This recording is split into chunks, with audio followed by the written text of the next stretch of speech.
It's an honor to introduce Dr. David Finkelhors, who has contributed significantly to understanding the issue of child sexual abuse. Dr. Finkelhor is the director of Crimes Against Children Research Center and is also co-director of the Family Research Laboratory and professor of sociology, University of New Hampshire, USA. He has been studying the problems of child victimization, child maltreatment and family violence since 1977.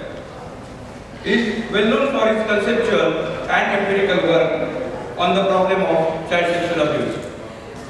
He is the editor and author of 11 books and over 150 journal articles and book chapters. In his recent work, he has tried to unify and integrate knowledge about all the diverse forms of child victimization in a field he has termed developmental victimology. The first session this morning is School-Based Safety Program, and the same will be presented by Dr. David Finkelhor. I invite Dr. Finkelhor on stage to share his thoughts. Dr. David.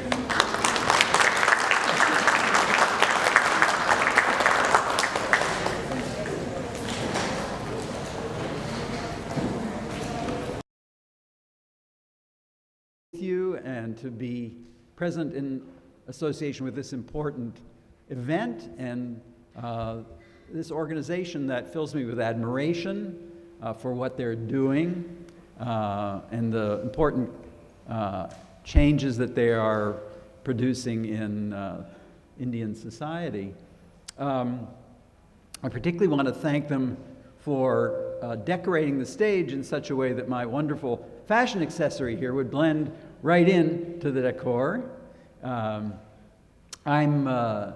currently recovering from some back surgery, and my balance is not entirely recovered. It would help a little bit if you'd encourage people to fix the potholes in the streets of Bombay, then I could get around a little bit more easily. I'm going to, got my slides up here. I'm going to give a talk today that is going to cover several important topics. First of all, I want to just give a very brief overview of some of the important elements of the problem that I think we just need to keep in our minds as we think about what the best way of going about to address and prevent the problem is. And then I'm going to talk about several of the most promising strategies that I see for addressing the problem, particularly based on educational programs targeted at children, the public, and organizations that work with children. So I think we should consider ourselves pioneers because we have, in this generation of human existence, shone light on a problem which is clearly bedeviled and been a problem for children for time immemorial, but really for the first time we've come to bring it into public view, open conversation, and scientific awareness. And this, I think, is a very, very significant accomplishment. And the evidence clearly shows that large numbers of children in all societies around the world suffer from sexual abuse at the hands of their elders and their peers. The worldwide meta-analyses suggest that this affects about 1 in 5 of all girls, maybe 1 in 10 of all boys. And although the epidemiology isn't that well developed in India yet, the suggestion is that it's probably somewhat higher in India than it is in some other places. So we know that we're talking about a problem that is widespread, that has caused distress and is related to other kinds of developmental problems throughout childhood and adulthood in a large number of people. And there's an increasing group of individuals who are committed to developing strategies to reduce the toll of this particular worldwide adversity. But in order to address the problem, we have to first start out by recognizing that it is not just a single thing. It's a mixture and combination of different kinds of threats and experiences that occur to children, and that our programs have to be complex enough and comprehensive enough that they address all these different aspects.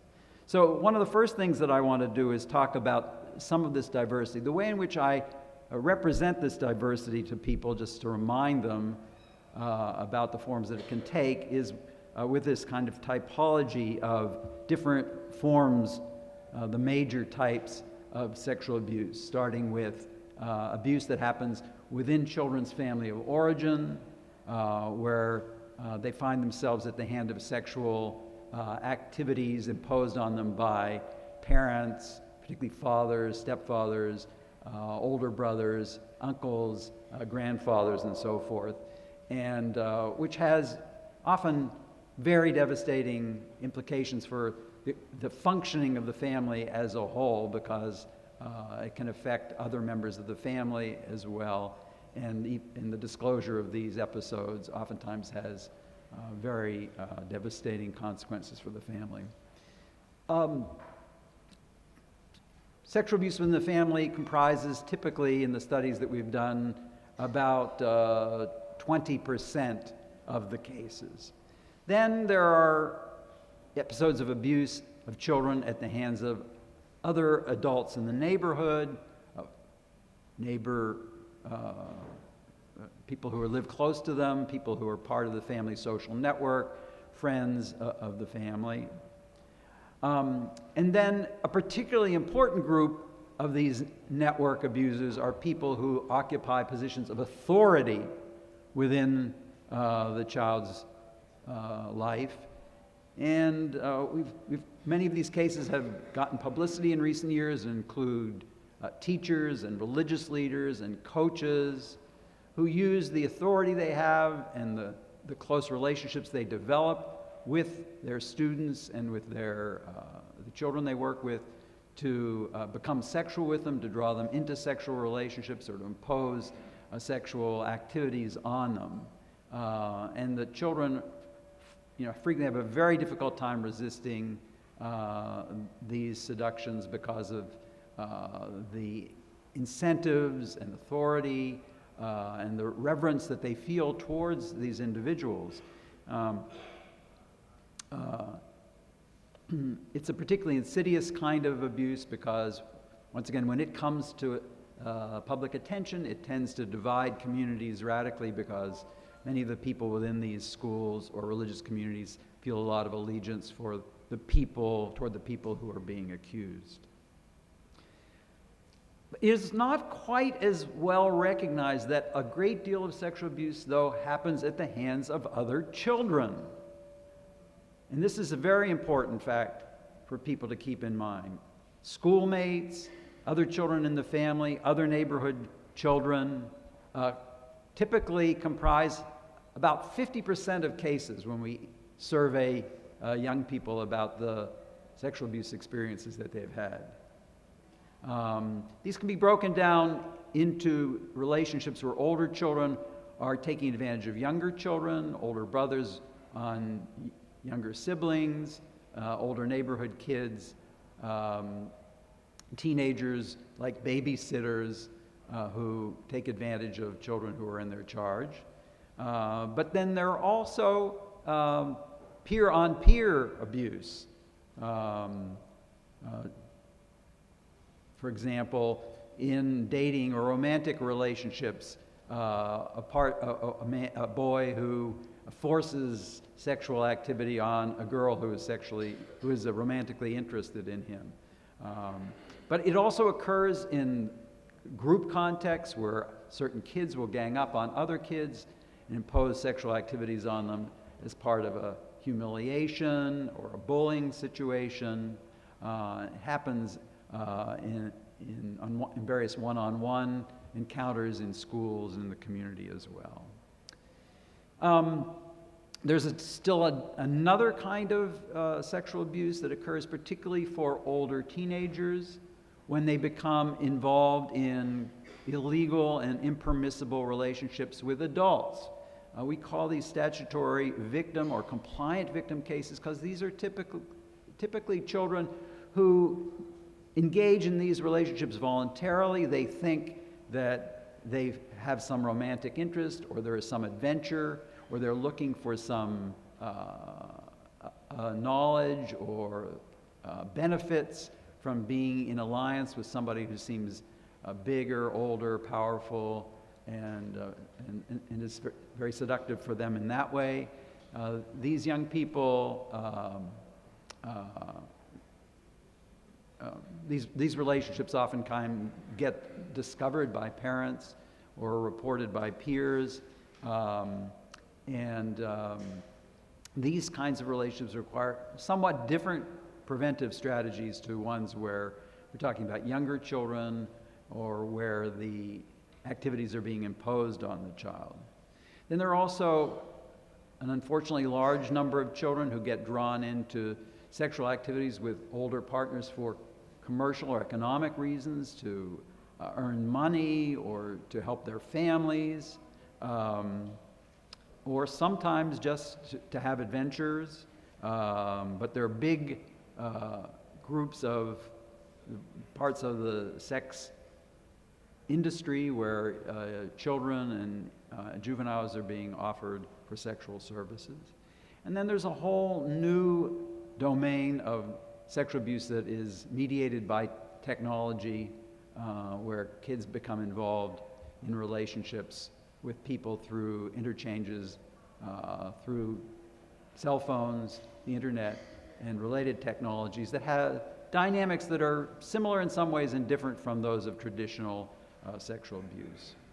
So it's important to see that when we develop prevention programs, they need to, in some ways, address all of these different kinds of abuse and see them as targets for their prevention education.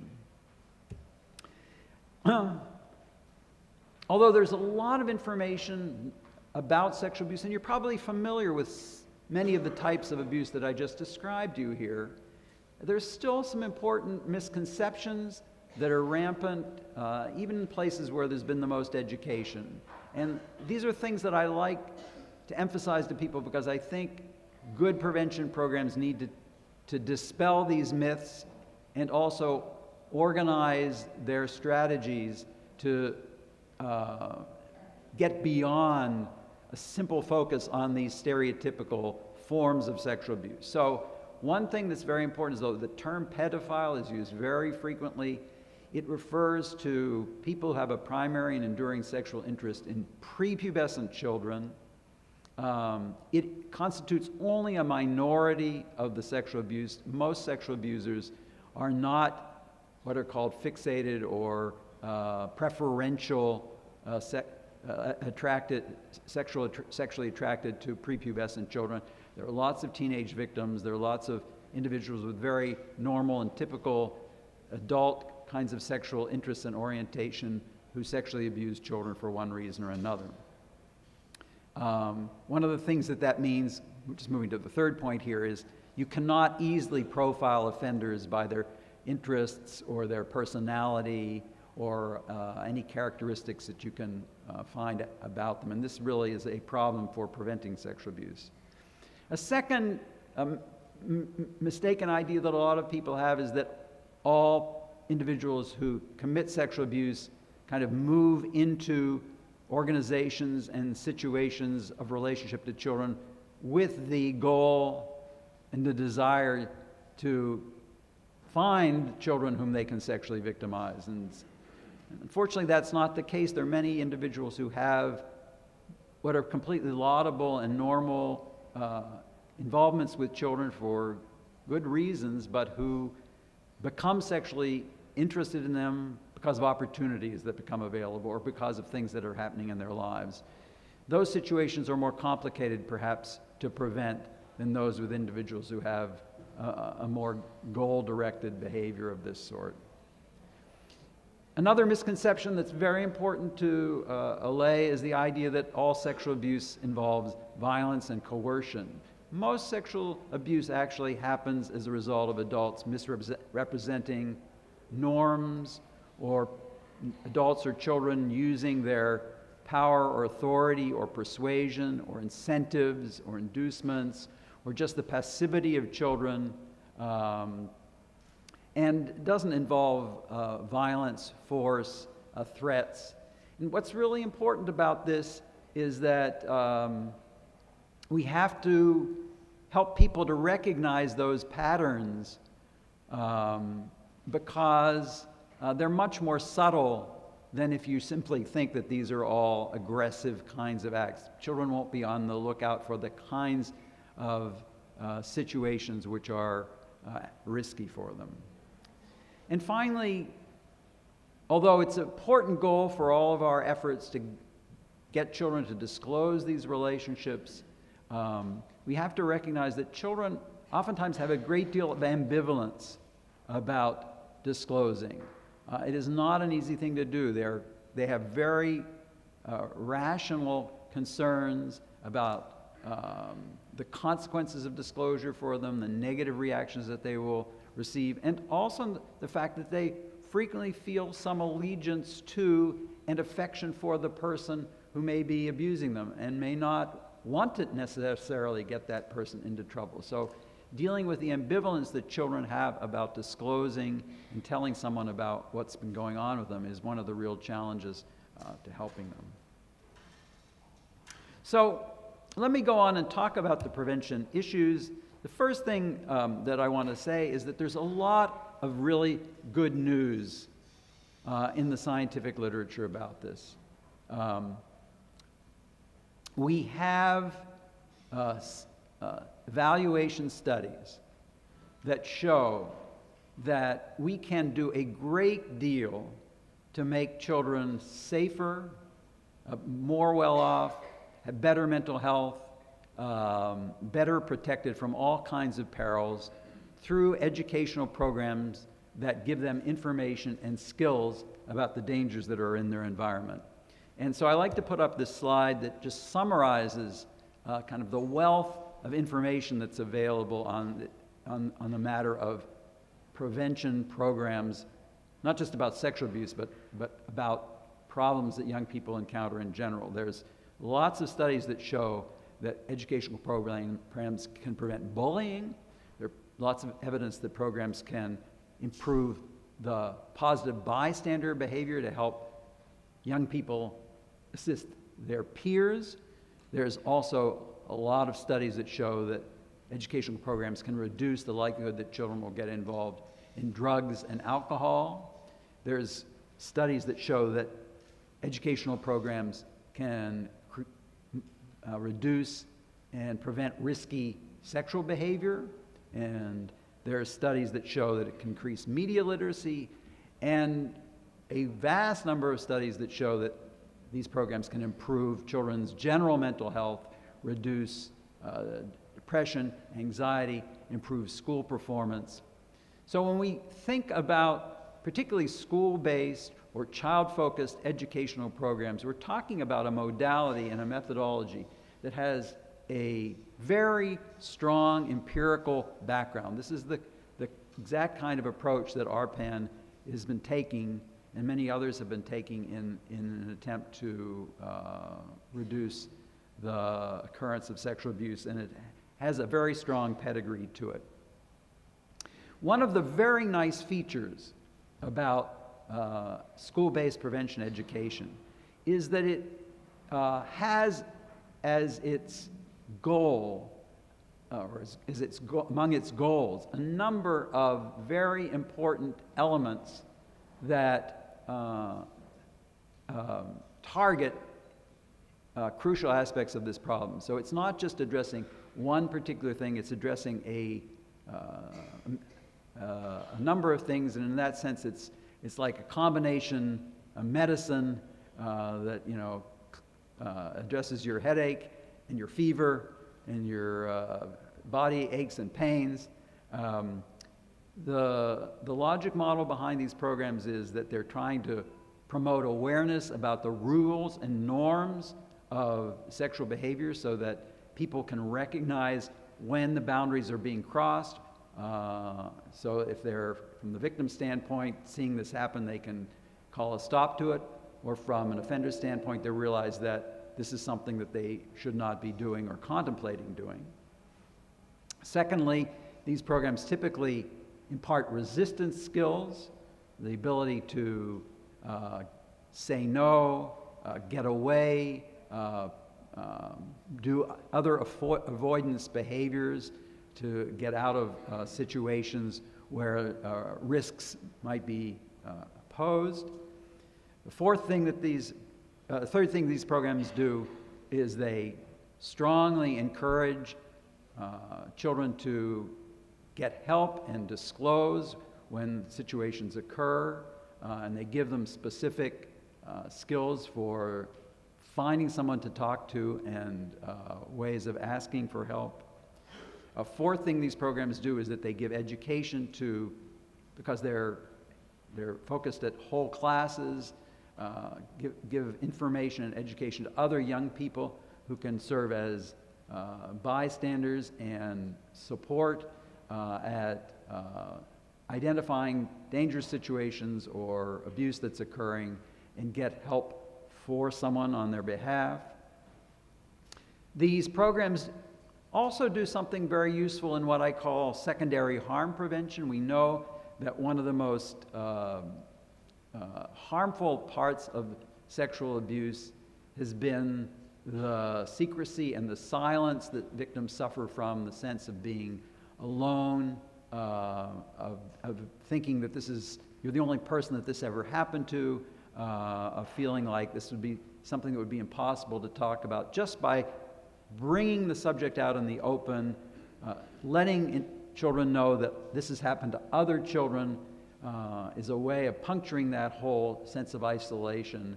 And so that even children who do get victimized, they are armed with that information, know that this isn't something that's only happening to them, and that itself is a big benefit.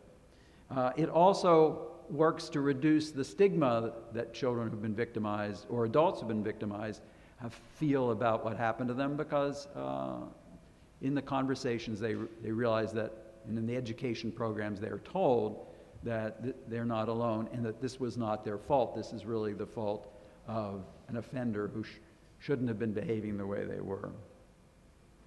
The other really very nice part of these primary prevention programs is that they reach people who not only are at risk of becoming victims, but those who are at risk of becoming perpetrators, because they are there as young people together in the classrooms that get the education. They learn what the rules are. They learn that people are being instructed to tell. So they can no longer grow up to become someone who feels like this is something that no one will talk about. This is something I can do because children won't disclose it. This is something that I can rationalize to myself as something that's not really harmful. So just imparting that information to people who may grow up to potentially be perpetrators, there's a deterrent effect. And finally, these programs typically have information that percolates out to the parents, to the teachers and other staff in the schools, and they are, in effect, deputized to become guardians, better guardians of children, more likely to observe things that are going on and step in to avoid problems. So, in sum, these educational programs are grounded in considerable research. They're relatively low cost because large numbers of children get trained in group settings typically. They combine prevention with harm reduction, and they reach both potential victims and perpetrators. They have lots of virtues. I'd say that the major downside of these programs is that they rely on schools and teachers for their implementation, and schools and teachers have a lot of other things on their agenda, unfortunately, which society considers to be a high priority. So making sure, getting schools and teachers to provide the time to do these kinds of things is, I think, one of the biggest challenges for this kind of program.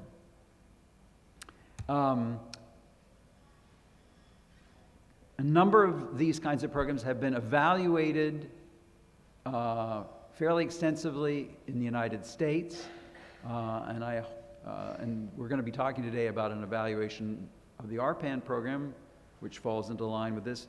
These are programs that have actually had quantitative outcome evaluations looking at whether they reduce subsequent victimizations and have been shown to be effective at accomplishing that. And that is very encouraging news that suggests that these programs actually work. The evaluations have also given us really good news about what the components of the most effective programs are. They are programs that give children multiple exposures to the key messages, that engage children with the information through multiple vectors like films, posters, class discussions, information that they can talk about with their parents, that they are quite specific in the skills that they teach, so they give children information about what to say, what to do, not just vague ideas about, stay away. They also, and very crucially, give children opportunities to practice in role plays, doing the things and saying the things that might be needed. They are typically introduced at an early enough age to give the children the information prior to their likely encounters with the problem. And better programs use well-trained leaders, monitor the implementation to make sure that the programs actually get taught in the way that they were designed, and then get honed through a process of critical evaluation to see and make sure that the programs are actually accomplishing the things that they're set out to do. I'm really pleased to say that a program like Arpan really has adopted these kinds of evidence-based practices and elements in their own program. That's a very positive thing.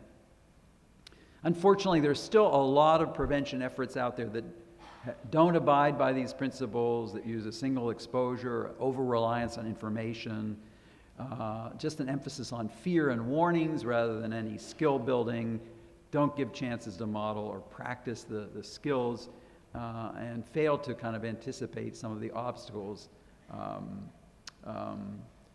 And I wish I could say that anything was better than nothing, but that may not be the case. When poor programs are applied, it may mean that there is an undue sense of confidence that something has been done, and then it kind of reduces the motivation to actually apply something that is more effective. I just want to talk briefly about two other key elements to key kind of strategies that have a lot of promise in the prevention domain. The first involves public awareness raising, and the second involves the toughening up of organizations to make them less abusive prone. There are a number of programs out there that are directed at the general public to try and provide them with information and education and motivate them to be better guardians of children, to be more knowledgeable about what the rules are so that people are less inclined to violate those rules, to give them some basic skills so that they can elicit disclosures from children in situations where they come into contact with them and know what to do with those disclosures in ways that don't harm the children. And also that create a more generally supportive environment for children and adults who have histories of sexual abuse, so that they don't feel so isolated in society at large. There are 3 kinds of such programs that exist in various places around the world. I'm sure some of them here in India as well. Telephone and internet hotlines where people can access information about the problem, get concerns that they might have answered. There's general public service advertisements that provide information to people about the problem, or drive them to websites or phone numbers where they can get additional information. And then there are training packages that are sometimes adopted by schools or churches or youth-serving organizations or business groups that try and educate people or parents about the problem and empower them to do various things about it. These are promising programs as well. There's been a little bit of evaluation, particularly of the adult training programs, showing that they do empower people to take some kinds of actions. That's good news. But there needs to be more study of these particular strategies. The final area that I want to talk about is the analysis and adoption of practices within organizations. We've had, in the last 10 years or so, a tremendous amount of news about a variety of highly regarded organizations that turned out to have a lot of abuse in their midst, including church organizations, sport organizations, football clubs, tennis clubs, the International Olympic Association, as well as prestigious schools. And there's increasing recognition that these youth-serving environments are one place where a considerable amount of abuse occurs, and where it's been difficult to get these organizations to handle these cases in ways that aren't primarily focused around saving the reputation of the organization, rather than doing the 2 things that are most important: protecting and helping the kids who were harmed, and taking actions to reduce the vulnerability of the organization to these things in the future. There have been a number of comprehensive packages that have been developed for creating or abuse-proofing youth-serving organizations. I just want to briefly talk about the key components of these packages. They involve improving the screening of the organization so that individuals who might have poor boundaries or some inclination to abuse do not come into the organization to start with, either as employees or volunteers. A second important component is for these organizations to develop standards and norms and rules for the behavior of children and adults that prevent sexual abuse from occurring. These can include rules about the kinds of touching, the kinds of topics of conversation that can occur, the kinds of one-on-one contact that can happen, and it turns out that most organizations that serve young people have really not thought a great deal about how to make the rules explicit. It's been a very uncomfortable and a bit challenging thing to think through, but as organizations do that, we obviously create safer environments.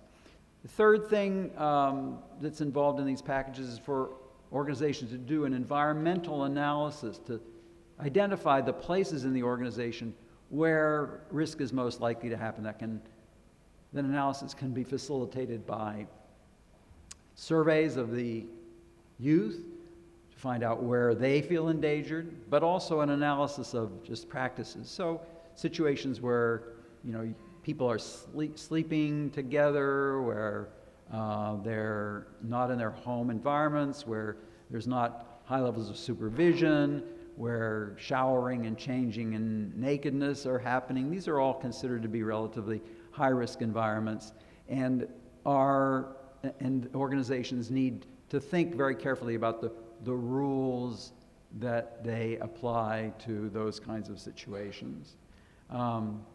They have to develop training for the staff, not just about the rules, but about how to handle their conduct with children. And a particularly important part of this training is something that I call mentoring management skills, to help staff members understand that they may have impulses of a sexual nature, of an angry nature, of a resentful nature that emerge in their interactions with children, and they have to have the skills to manage those, handle them in a responsible way rather than choosing to act on them.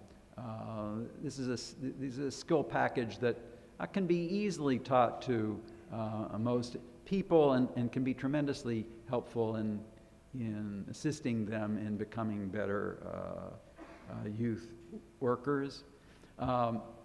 It helps tremendously if all these organizations provide information to the young people in their charge so that they know what the rules are, and they can also protect themselves better. If the parents or the caregivers of the youth also have this information so they can be on the lookout, and if everybody in the environment is encouraged to disclose things that they see that are problematic and know exactly what actions to take and what the procedures would be for passing this information on to others who would be able to take action.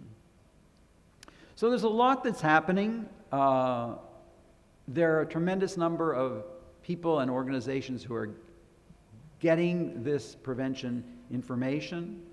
I think if we want to plan for the future and the institutionalization of this prevention awareness into our society as a whole, there are a couple of other things that I think we ought to be thinking about. Perhaps the most important of them is to take this sexual abuse prevention education and not just leave it as a kind of standalone add-on element to the regular school-based curriculum, but to find ways to incorporate it more fully into the curriculum and the educational experience that children have, so that it is presented at many times over the course of their development, and that it is treated as a component of and a major objective of the whole educational experience. I think the best way to do that, frankly, is to combine the sex abuse prevention education with the prevention education components for a wide range of other social and behavioral problems that we're trying to reduce, like bullying, dating violence, environmental safety, health and nutrition, and so forth. And to have comprehensive curricula that cover these things and that are part of each year of a child's educational formation. I think we also need to think about the identification of what I call generalized prevention skills that aren't about specifically sexual abuse or bullying, but general skills that help children stay safe or make good decisions in all these domains. And these are things like general conflict resolution skills, general emotion management skills, danger assessment skills, and disclosure skills. Some other things that I think we need to do, we need to think about the ways in which we can leverage technology to advance the educational objectives that we're trying to achieve here. There are certainly ways in which, for increasing the availability of the information, expanding the number of people who can get it, the different vectors that they can use to be reminded about things, that we can use all kinds of applications and websites and virtual reality kinds of engagements, games. I think we've only begun to scratch the surface of the variety of things that we can do to harness the technology to expand the power of these particular skills.